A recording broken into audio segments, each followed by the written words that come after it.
Welcome to the Hazard Class Podcast. This is the podcast where I get to ask my stupid questions to some of the smartest people in and around the world of emergency services. My guest this week is a fire lieutenant hailing from Madison, Wisconsin. He's the longtime president of the Madison Professional Firefighters Local 311 and the president of the Professional Firefighters of Wisconsin. He was most recently elected in 2024 as the IAFF 5th District Vice President, which represents Minnesota, Wisconsin, North, and South Dakota. My guest this week, Mr. Mahlon Mitchell.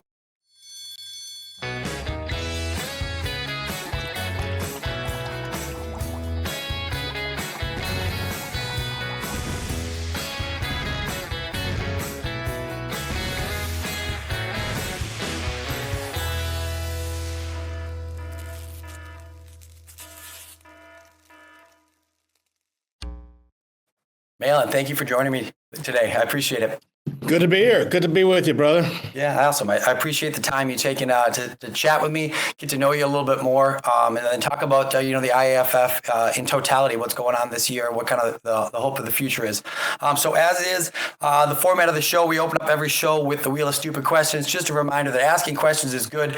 Even if they're stupid, if you point them at the right people, you can get some pretty smart answers. So we'll bounce right into that, and then we'll get in the interview.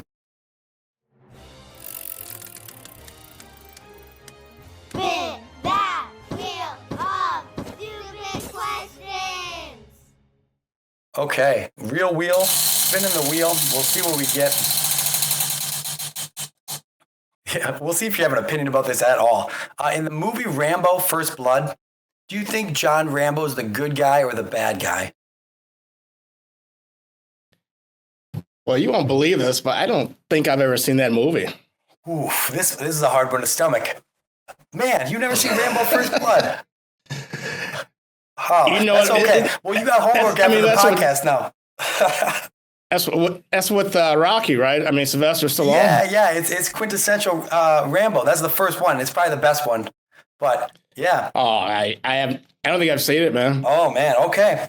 Well, we'll move on. I'm gonna not get too worked up about it. We'll move on. That's homework. It'll change your life. But I'll say this. I'll say he was a good guy. Oh, good take. That's a good take. All right, let's get into the real deal. So let's talk about the origin story. How do you get into the fire service? I get into fire service. I've been on the job about 27 years now. I actually went to school to be a chef. When I got out of high school, I thought I wanted to own a restaurant. I still want to own a restaurant, actually. But I started actually in the fire service after my brother got hired. My older brother got hired. The fire department, he actually is in Atlanta now, Atlanta Fire Department. My younger brother, Paul, Fire Department. Mahlon Mitchell, my older brother, Cameron. But my older brother started a trend. And so when I was out I lived in Illinois at the time, after I kind of wanted to get out of culinary school, I started attending classes, EMT classes, and Fire 1 and 2 classes at College DuPage in Glen Ellen, Illinois. And then I went, it was unbelievable because I went and I applied at every Chicagoland fire department surrounding Chicago, the suburbs. But you had to be 21 or older. At the time, I was like 18 or 19. And just one day, I opened up the Chicago Sun-Times, and there was a ad for firefighters in the city of Madison, the one and only time they did it. And I applied in the city of Madison. I'm actually from Wisconsin, born in Milwaukee, but lived in Delavan for the majority of my youth. And I applied in Madison. I got hired in Madison and Peoria, Illinois at the same time. And me and my wife, we chose Madison. Wow. And that's how the story goes, man. So there was no family history in the fire service prior to your older brother? No, not at all. It was just my older brother started, and he had this, everyone grows up, right? As a kid, I had fire trucks as a kid. Everyone grew up wanting to be a firefighter. But how to actually do that was a mystery. Mm-hmm. So I never really thought about it after, my youth. But my older brother really started a trend, and now it's the family business. Are you still the best chef in the firehouse? No, not at all. I'm actually not even, I actually don't even like cooking that much, which is crazy. But how the tables turn, I guess. I get into it because I still want to own a restaurant. I think even though that's one of the most volatile businesses, I still think owning a restaurant will be top notch. And maybe it's something I'll do when I retire. Nothing big or extravagant, but just some like smaller, quaint, nice meals, a couple specialty items, good drinks, and some fun, and sit around. And I can talk about people and tell stories, kind of like what we're doing now. Yeah, exactly. So this is the one I ask a lot of the guests. Do you remember your first fire? Like, what is 27 years ago, you said now? Yeah, I do remember it. Like it was yesterday, actually. It was just a single family house, 2-story. I went in with my officer. I remember it because I stepped on a cat. And I just remember putting I knew it wasn't the floor. And I remember putting my light down on the floor, and then there was a cat there. And actually we pulled the cat out, and the cat actually survived. Well, that was my first fire. It was pretty bread and butter. We made it to the second floor. Fire was in a room on the back end of the hallway. Put the fire out, and then it's pretty standard kind of fire that you can get, especially being new. That was in 1998. Wow. So you've been in union politics then for a very long time now too. How do you make the transition from getting into the fire service, then deciding you want to be involved in working with the union? Yeah, it's interesting because when I got involved in the fire service, I never thought about being a union officer. I never thought about being on the executive board or any of that. I had a pretty hard-nosed, pretty hard-line lieutenant when I came on a job. Matter of fact, he didn't want a rookie. But he was no nonsense, no BS kind of guy that when he said something, I was. So other than at the firehouse, when he told me, it's like, hey, you got to go to union meetings, I took that as an order. Like, right, I didn't take it as like I can, or I may go, or I shall go. It was like, you're going. So my first union meeting, he actually picked me up. I think I had right out of academy, about 2 weeks, 3 weeks in the station. There was a union meeting. So he said he's going to pick me up at 7:00. The union meeting started, I think it's at that time, 7:30. He picked me up at 7:00. We went there. He told me on the way there, he's like, you sit in the back. You don't say anything. You're there to listen, observe, and learn. And you'll meet some new people after the meeting. So after the meeting, we went through a union meeting. After the meeting, he told me to go up to our vice president at the time. And he said, hey, just go and volunteer. So I went up to Tim Healy at the time, our vice president, said, Mr. Healy, my name is Mahlon Mitchell, brand new on the job. And like at that time, I was like 19, 20 years old, and I was about 150 pounds soaking wet. So he looked at me like I was a little kid, like, who the hell are you? Yeah. So I went and introduced myself, and I said who I am, and I said I'd love to help out. I'd love to be part of the union, do whatever I can. So he told me to actually go and meet him at the golf outing that we had 2 weeks. I showed up. He told me to be there at 7 a.m. with a golf outing, and it starts at like 11. So I'm sitting there for like 2 hours. No one's there. The parking lot's empty. I thought I was at the wrong place, but he was testing me, right? But he shows up in his old Cadillac Eldorado, or Cadillac, whatever, Seville, whatever it was, pulls up. He says, you made it. I didn't think he would stick. So I said, anything I can do, sir? So he put me to work. He gave me a list of the golfers. It was our union annual golf outing. Gave me a list of the golfers. And he said, I want you to go and grab their bags, put them on their carts. Here are their numbers and here are their names. So I'm going to grab bags. No one knows who I am. They think I'm like taking their bags, like stealing them. They're like, well, who's this kid? Why is he taking our bags? He obviously doesn't work here because I didn't look like a worker. So that I worked there at least. So I was introduced myself, and it was a great way though to meet people. I did everyone that would allow me. I carried their bags to their carts, and that was my very first union job. Believe it or not, was carrying golf bags at local 311 golf outing, and the rest is history. Well, we're going to get into the history. So you go from carrying bags at the golf outing, and now you want to seek your first elected position in. I would presume you started with local 311, right? So what's that decision like? So my very first, so that was our golf outing. So that was ran by our charitable organization, Firefighters Local 311. We started our charitable organization, our Local 311 charities, in 1998.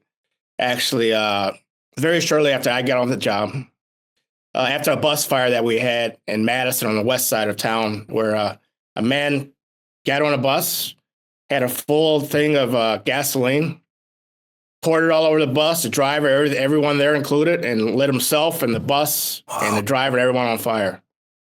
And that's what kind of was a catalyst behind us starting our charities. Again, that happened I think either right before, right after I got on the job, but that was the catalyst of starting Local 311 Charities. And so I got involved actually by someone nominated me to be one of our trustees. And that was in 1999, I believe. And that really my first official elected position was a Local 311 trustee as part of our charitable foundation. Then I subsequently got on the executive board for a station and was put in time in charge of our governmental affairs and getting our conduit together off at the local level. So how long were you involved before you became the president of 311? So I kind of did it backwards. So I was involved from 1998 until 2008 or 9. And when I say involved, meaning I had every job at the local level other than a principal officer. I was in charge of our governmental affairs. I did our charities work. I was on the executive board steward and member, helped out with some discipline things that the president had me do. And I became actually on our state board, the Professional Firefighters of Wisconsin in 2009. And then because of some things that transpired at the state level, the state president's job was open up. I was nominated for that. And I actually became state president in 2011 before I became local president in 2014. Wow. Because normally you would go from your local to being state president, but I kind of did it backwards. How do you think that your involvement at the state backwards. was able to inform your decisions at the local level? Do you think that it impacted it? Two separate, totally different jobs. A lot of people think that, and this is inside baseball politics, but they would think like being on a state board is just like being on a local board, just bigger. It's not that way at all. It's totally two separate functions. We all work together, all affiliates of the IAFF. But the local level job which I believe being local president is the hardest job in our union. But the local level job is a lot different than being state level. At state level, our job is to advance the interests of firefighters through legislation. It's our main goal. It is for our health and safety, hours, wages, work conditions, making state law and state rule better to help us better do our jobs, to protect us as firefighters and paramedics and our families. The local level, obviously, it's where the rubber meets the road, right? It's the bread and butter. It's like hours, wages, work conditions, health and safety, retirement, security. And your job is to bargain contracts that directly impact our members on a day-to-day basis and bargain those success agreements that directly impact. And then also work with fire administration to have a labor management relationship that hopefully is not volatile, but one where you can kind of have creative compromise for complex problems and come up with benefit for the city, benefit for administration, the union, and our members. So that's tough. That's easier said than done a lot of times. Yeah, in your experience now doing this longer than probably the vast majority of people will be that at the state level or the local level, what are some things that you see locals doing well and some things that you think that they could stand to learn to advance their own, whether that be their contracts or like the organization from a labor perspective? Yeah, every local is different. I mean, like you take, for instance, my local, we have 580 plus members now ish. And 400 of those members are Madison proper, but we actually have 14 affiliates. So these are basically cities that are contiguous to Madison. We're all part of one local. We're basically amalgamated local. It's what they would call us, like on the West Coast. Mm-hmm. But we're a local of, the flagship is Madison. Then we have 14 affiliates, and those are 14 separate contracts that my team and I are bargaining at any given time. So we stay pretty busy with just contract negotiations by themselves. And that's 14 different municipalities, brings in 14 different mayors or town administrators, 14 different common councils, so 14 different chiefs. Wow. So we're dealing with all that at any given time. And what I think the biggest challenge, not that you asked this question, but the biggest challenge facing locals in the future is turnover, right? Where when I came on the job, my predecessor was local president for 18 years. You rarely see that now because people get burned out. We have generational differences now. So I think one of the biggest obstacles and one of the biggest things to look out for in the future is turnover among the ranks of principal officers. And turnover can be good too, though, right? But for the most part, you can take all the classes you want, and I've taken thousands of hours of classes to do this job. And that's all well and good, and that helps you build your foundation. But until you actually do the work and have the grind and see the time and effort it takes into doing this job, the time away from your families, time away from just doing what you want to do on the side, whether it be another job or even just rest and relaxation off the job, it's tough because when you're a union officer, whether you're a big local, it's like you never actually get a break from the job. Now, we choose to do it, and I love it. I love it to death. Mm-hmm. But you never actually have a break from the job. When you leave shift, someone's calling you, or you're coming back to the station, meet with chiefs, or you're going to the city hall to meet with elected officials to talk about the fire department. You're on the phone talking about the fire department. You're with a member talking about the fire department. Mm-hmm. So you never really leave it. And that for some, they love it, like myself. But for others, I think that's why we're seeing more of a turnover. You never really get to turn it off. That kind of leads me to think I was saying, how has it been being, in the firehouse, still working, doing the job, and then also being, so deep into the weeds of the politics on, for a while it was, the state and local, but now even on the national scale, like it feels like not that it would be a disadvantage, but that it would just be this burden of information, that you're constantly having to give, and people have questions constantly. It's like, how do you balance like getting into the firehouse, doing the actual job, going on runs, and then like managing all those other things that you're a part of too? I always say we all have the same amount of time in a given day, right? 24 hours. I choose to use those 24 hours to be part of something that's bigger than myself. And in my opinion, that's the union. So I like talking about our issues. I love going to the firehouse still. I work downtown at Station 1 where I'm a lieutenant. I have a great crew. Now, it's funny, most of the time because my crew, so the local president of Madison has a particular spot. It's Station 1C. And that's been that way before I was president. It'll be that way after I'm gone. So my crew understands that I don't want to probably talk about the stuff like 24 hours a day, but they have questions, and rightfully so, and I answer them to the best of my ability. But going to different stations is good too. When I first became local president, I actually didn't take that station because I wanted to go around and speak to different members. So I was what's called a rover on our job.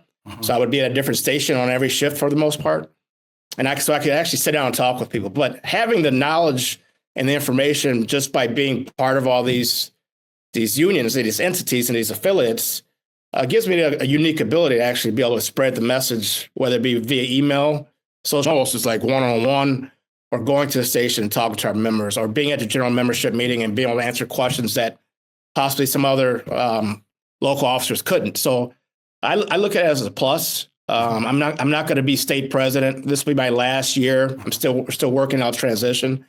But I won't be state president for very much longer here in Wisconsin, transitioning out that role. But just like I say in the fire service, when I go speak to our recruits and our rookies and our new people, I say enjoy every moment, enjoy every position because it goes so fast. Like I started as a firefighter, then I was a driver, then I was a chief's driver, now a lieutenant on a lake rescue team. It goes so fast. Same thing with the union. I tell new union members, new exec board members, when we do orientations, like enjoy not being an officer, even if you want to be an officer one day. I just had this conversation with a brother on Wednesday at the bar. I said, enjoy, because he wants to be a principal officer in the local. I said, enjoy not being an officer right now. I know it's kind of, you like it, you're in the know, you know more what's going on, but you also don't have that burden that a lot of local officers have, where you literally have in your hands because of your decision making, and how you advise them. Now we have attorneys. There's people smarter than me that help us out too. But at the end of the day, you're helping members with whatever situation they're dealing with. When their employment, you're helping them with like their lives. So that is a burden. And at times it's a cliche, but it does keep you up at night. Yeah. When you're dealing with some of this stuff. So it's not always easy, man. So as I asked that question, now we'll transition exactly into me doing what I just asked you, what it's like to have to deal with, which is talk about some of the things that are going on the international stage, right, or the general membership stage. So the big one is going to be the passing of the Social Security Fairness Act. Can you kind of, for people that are maybe less aware or unaware of what that is and why it's significant, about, that was a really big win we recently had. Why does it matter? Well, it's huge. It's huge and I'll try to make it as simple as possible. It's huge for our retirement security. So the WEP is called the Windfall Elimination Provision / a government pension, the widows, or the partners of those. In the WEP, the Windfall Elimination Provision, essentially says it was passed in 1983 under Ronald Reagan, I believe. And what essentially did was it made it so that if you have a pension, you will essentially lose about a third or close to even more than half of your, even if you have the units in Social Security from your part-time job, you still won't realize that Social Security benefit, even though you worked for them on your days off, you don't get the full benefit of that Social Security because you have a pension. So what happened was members that were retiring, 75% of firefighters in the country don't pay into Social Security. So you wouldn't get it by way of being on a job. Like my job, Madison, we do not pay into Social Security. So I would not have enough units by just being a Madison firefighter to actually realize or benefit from Social Security. But now, with my part-time jobs, me being state president, local president, and now being a DVP, I'm paying into Social Security. But without that provision, the Social Security just this past couple of weeks, or being signed this past couple of weeks, I would lose more than half of my Social Security when I retire. What this bill does, it rights a wrong. Where if I have the number of units that I worked for, right? You don't get it if you didn't work. If you don't have the number of units that properly get Social Security, this bill essentially passed and allows us to get our pension, but also get our full Social Security benefits that we should get because we earned them.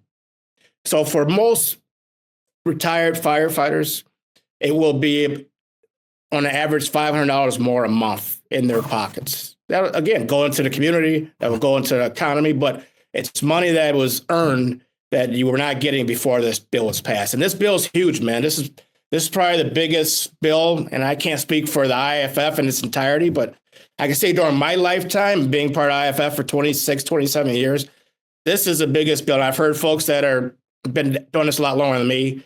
This is the biggest bill that IAFF has passed, at least in my lifetime, but more importantly, I think, in the history of the IAFF, because it's actually putting real money, real dollars in our members' pockets.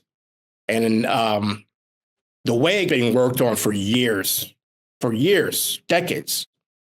And the way it got passed through a discharge petition, which there's only been like 5 in the history, discharge petitions, that essentially takes it out of committee, puts it right on the floor, basically is the way it goes. It got a floor vote of 327 for to 75 that were opposed. So it had Republican and Democrat bipartisan support.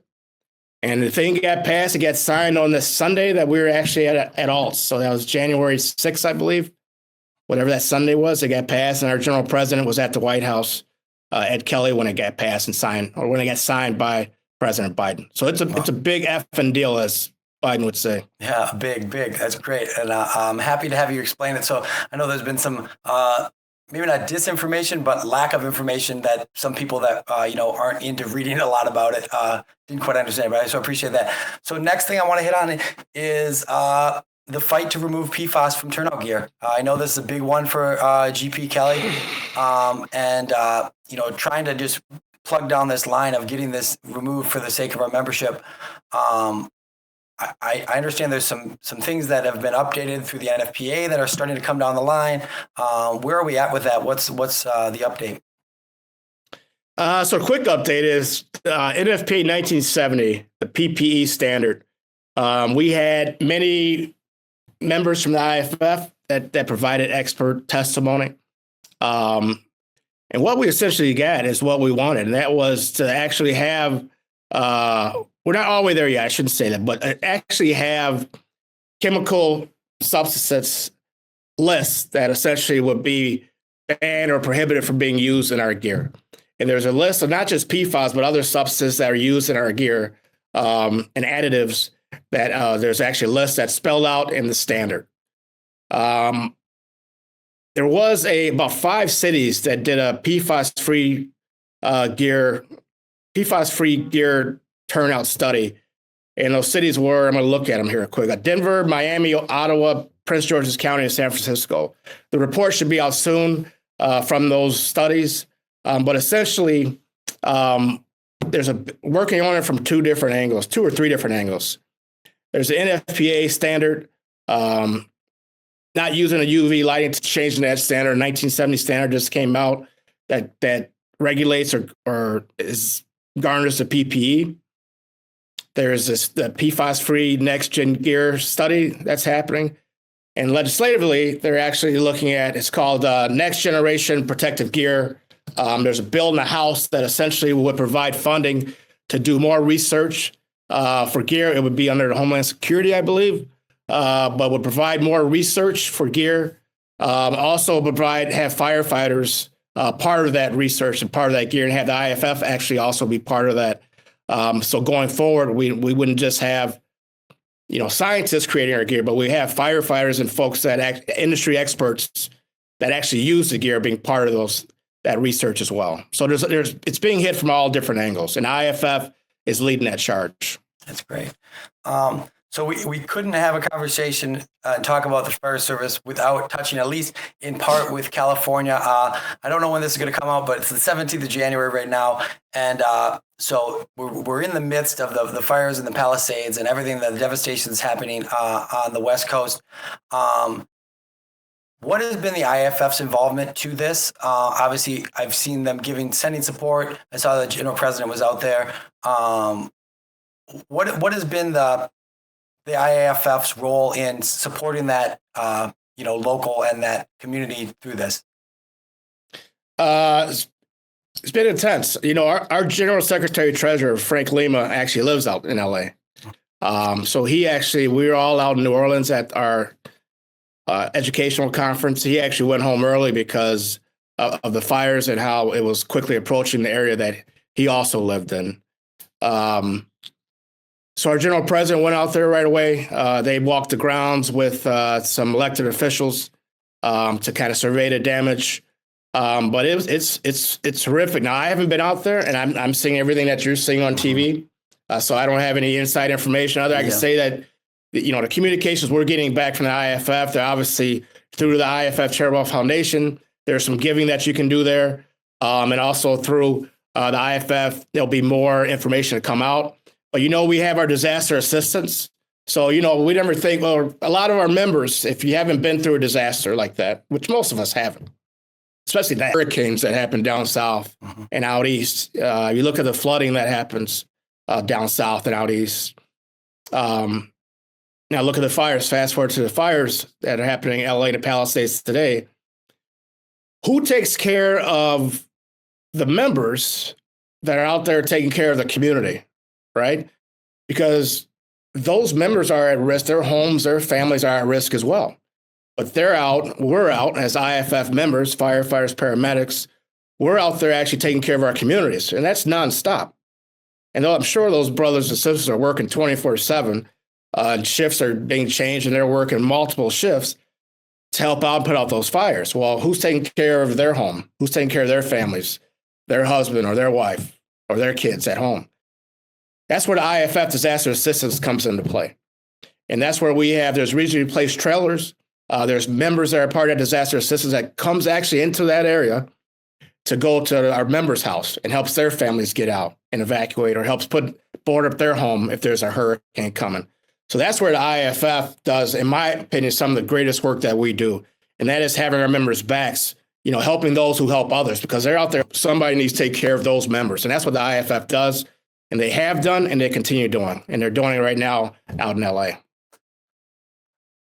It's it's weird that, my involvement in our union and whatnot makes me think of the world in this way. But how do events like this influence public perception, and then the way that a union like us gets to talk to city officials, state officials, federal government, to seek funding, to ask for these things that we've been asking for a long time, that sometimes gets overlooked. And then we have disasters that, whether or not it's a contributing factor, I don't know enough about the details, but it's certainly, if you think about staffing, funding, equipment, all those things are going to play a factor into prevention of a horrible thing like this. How does on the backside of this, as we aggregate this information and see the devastation, does an organization like the IAFF make that actionable to see the changes we want to see happen? Well, one of the IAFF's mantras is we're always on the front lines, right? So unfortunately, or I guess, it sounds weird to say it this way, but fortunately or unfortunately, tragedies bring light to a lot of things. So when something like this happens, you want to, which we always do, but it brings more light to it when it happens and it's happening right in front of you, or it's on CNN or national TV, right? When it's in the forefront of everyone's minds every day when it's on the news. So those are times, we got to step up, and we do that. And there's no doubt. I was watching on the news. I watched the state president out there, Brian Rice. I watched our international president, Ed Kelly. I saw Frank Lima out there and speaking to the media, making the videos and making the pitch that, adequate staffing, obviously adequate water supply, and adequate funding is important. And you look at things like, not to get too deep or go down a rabbit hole, but you look at things like the SAFER Act, which is for staffing from the federal government through Homeland Security, fire and for equipment. All those things are important, and all those things have to be adequately funded. Unfortunately, within this last go around, there's been like $32 to $36 million decrease in those federally funded programs for the fire service. We need that money, not for ourselves. We need it to actually make sure we're safe, so we have adequate staffing, because if we're not safe and have adequate staffing, having 4 on the rig at least minimum, having adequate response times, if we're not safe, then how can we make our community safe? So it starts with the IAFF. It starts with us, and it starts with our members, making sure we're always lobbying. And lobbying, all it is a fancy word for advocating and educating. We just need to advocate and educate our at the federal level, at the state level, and at the local level, or reverse it. The local level is where the rubber meets the road, right? That's where you get adequate staffing. But at state level, we're going to state houses in each respective states, bigger picture things to take care of our objectives so that we're safe as a whole. At the federal level, things like the SAFER grant, things like the Fire Act grant, those are all things that the IAFF works hard on. Lobbies our federal elect and makes the pitch of why those things are important and how we can maintain safety within our ranks, so we can attend that conveys and turns over to making our community a safer place. So what else is on the International's docket for 25? As we look forward, obviously with the Social Security Fairness Act being a massive win that we've been working for a long, long time.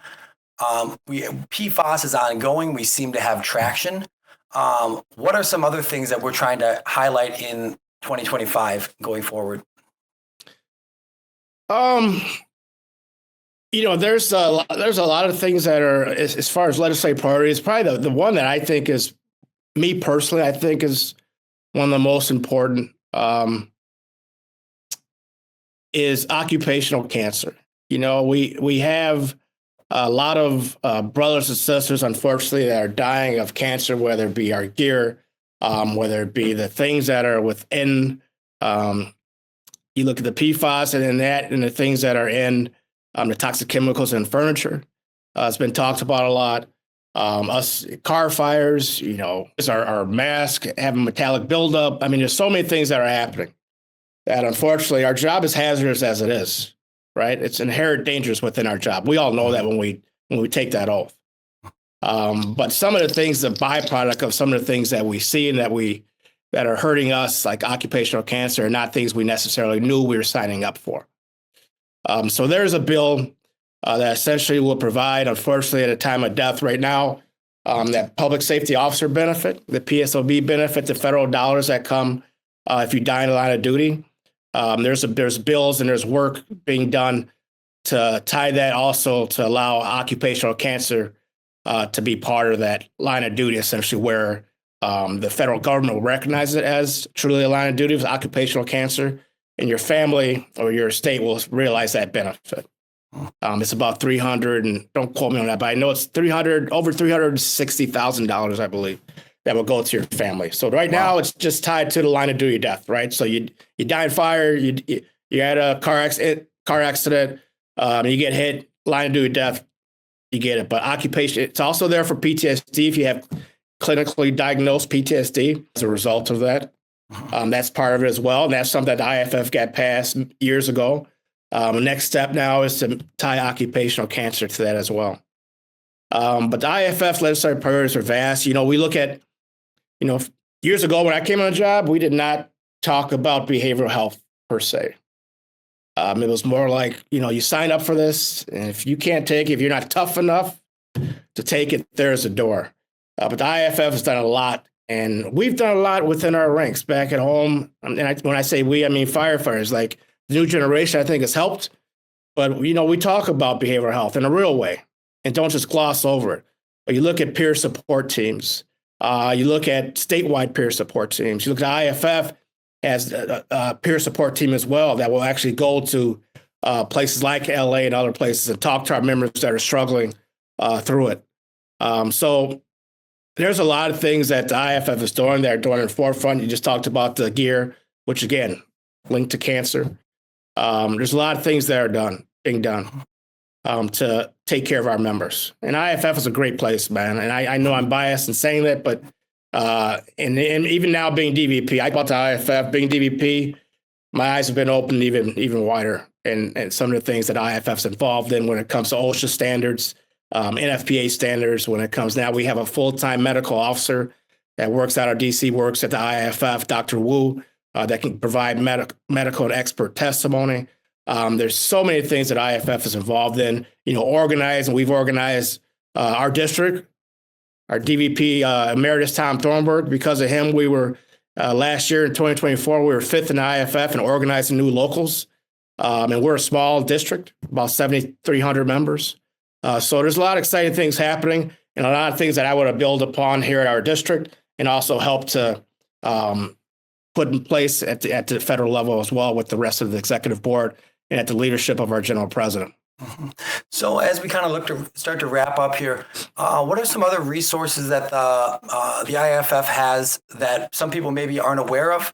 Like that disaster assistance that you brought up, or some other way that people could either have a resource they didn't know existed or get involved in the IAFF in a way that maybe they weren't aware of? Good question. Just some things like the grants that we get from FEMA. Just this last go around, the IAFF got a $2.5 million grant from the DOT. Essentially, it's the largest in IAFF history that will allow the IAFF to train additional 1,700 firefighters in hazmat. So IAFF is the biggest trainer in hazmat in the country right now. And some people don't know that you can petition IAFF through your district vice president, and you can actually get the IAFF to come in and do a lot of different hazmat classes. But we use it like right here in Madison. They do our onboarding for hazmat, for operational training for all our rookies. And we have a class of 30 right now, and they'll be getting that hazmat training from the IAFF, and it's free. Well, nothing's free, I guess. The federal government pays for it, but it's free. It's free, and it's not just for IAFF members. It's open up to volunteer departments use it as well. And they have certified trainers that come in for the week, for 3 or 4 days, and do your hazmat training.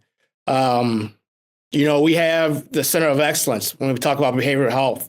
There's a dedicated center, Advanced Recovery Systems, the Center of Excellence for the IAFF members out in Maryland that own members where it comes to behavioral health issues, PTSD, AODA issues, where you put in, hopefully you get your insurance to pay for it. And we've had members from Wisconsin go and they come back as new people, and it's helped them. The rates for them wanting to go back are very, very low. It's been something that is just catered to firefighters, for our members. Because, going to talk, and everyone, means well in this field and in this community as far as behavioral health.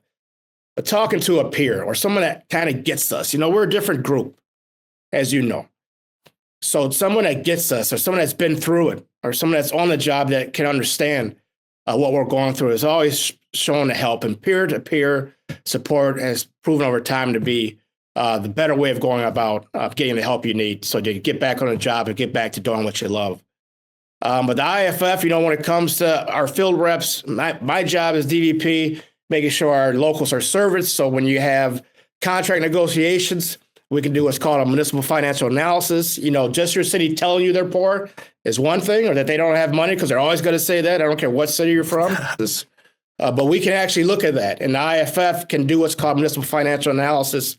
We get public information, and we take that, and we actually have an analyst at the IAFF that look at that and tell you what the true financial stability or footing is in your city. We do GIS studies within IAFF, and all these things are covered by your dues. I just approved 2 GIS studies in our state just yesterday. We're working with the chiefs, working with administration to see where, we should have place stations. We can do fire-based EMS studies. We can do staffing studies.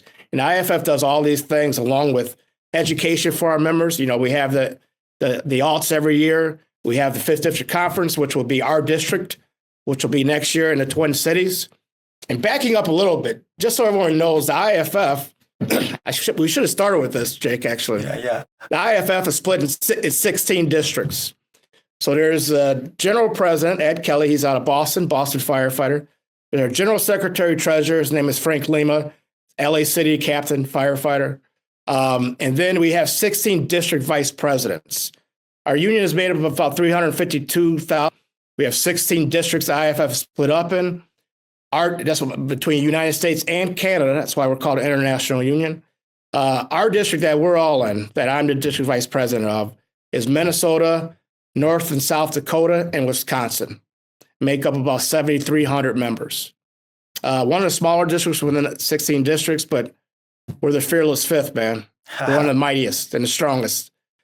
So that's my job, is to oversee. We got about 132 locals within our district. My job is to oversee and be that conduit between them and the IAFF, making sure they get the resources that we just talked about for the last 30, 40 minutes back home. And those resources are vast. They go from politics to getting PAC dollars back to you for mayor's race or alder races or governor races for state level sort of elected officials or races, to helping you with hazmat training, helping you with contract negotiations, like I just talked about, helping you with any kind of study that the IAFF can provide, whether it be governmental affairs shop, whether it be our educational shop, whether it be our GIS study, technical assistance and resources. IAFF is a one-stop shop for all those things. And that's why I love it. It's worth every freaking penny. Can we curse on this? Or no? You can say whatever you want. Yeah. It's worth every fucking penny. There you go. Beautiful. On that note, I don't know where we go from there. That's beautiful. Mahlon, thank you for joining me. I appreciate it. I thank you for the work you're doing in the 5th. I thank you for the work you're doing in the IAFF in general. And I appreciate, your commitment to the membership of the IAFF that you have had for your career and that we foresee into the future for you. So thank you so much. Take care of my brother up there, man. I will. I'll try my best. Thank you very much for joining me. I appreciate you. All right.